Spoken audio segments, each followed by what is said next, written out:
guys, maayong gabi guys. Guys, napad ko guys no.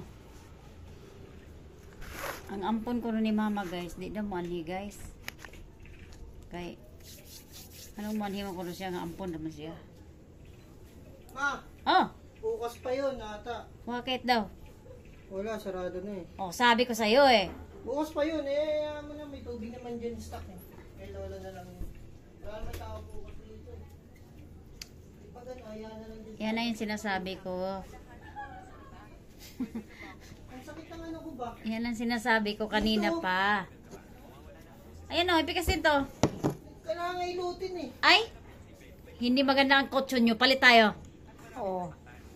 Kasi matigas. Nicole, matigas ang kotso nyo. Palit tayo. Oo. Magaling na pala. Magaling na ba? Ikaw, nagbago isip. Palit tayo para hindi sumakit ang likod mo. Eh, ano mo, balikat. Tapos mo na ito bayaran. Tagal-tagal na eh. Cash naman yan. Hindi ko naman yung inutang. Magkabili mo. Dalawa. Ano? Wala akong 380 kaya 2,000 lang.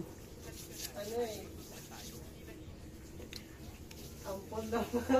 Hindi na pupunta. Ikaw wala ang ampon mo. Oo, ngayon ko nga lang nalaman eh. Sino Ano nangyari na sa kwento ni Lola eh. Sino bang tatay nun ma? Ay, ampot lang. Sinulitan kaya siya. Anak ko na siguro ng Dumihong. Anak ni Dumihong. Ampot ba? Yung pare ni tatay. Man. Di ba? Pupunta dito yung kapatid ni mama. Si anak. Hindi na pupunta kasi ampon lang daw yung kanila. Ampon lang daw ni lola mo.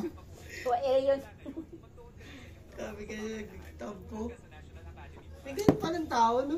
Hanggang Yeah. pagtanda, dinamdam yung ano. Alam mo, yan ang mga ganyang tao. Alam mo kung bakit. Kasi daw ampon lang siya. Alam mo kung bakit. Maliit lang yung ano ba? Maliit lang yung panguunawa. Kaya intindihin nyo na lang. Ah, okay naman ko. Kumbaga sa tungaw ba, maurag itong utok nila, murarag tungaw. Pagkabangon naman ko kanang ulo na kay Paya. Isiko din, ano. Malirong ko ka. Bangon. Na, ang pompo lang kita ka mo. Alaring paagil, gis ginoo. Mag yun. This on. God is good all the time, you know?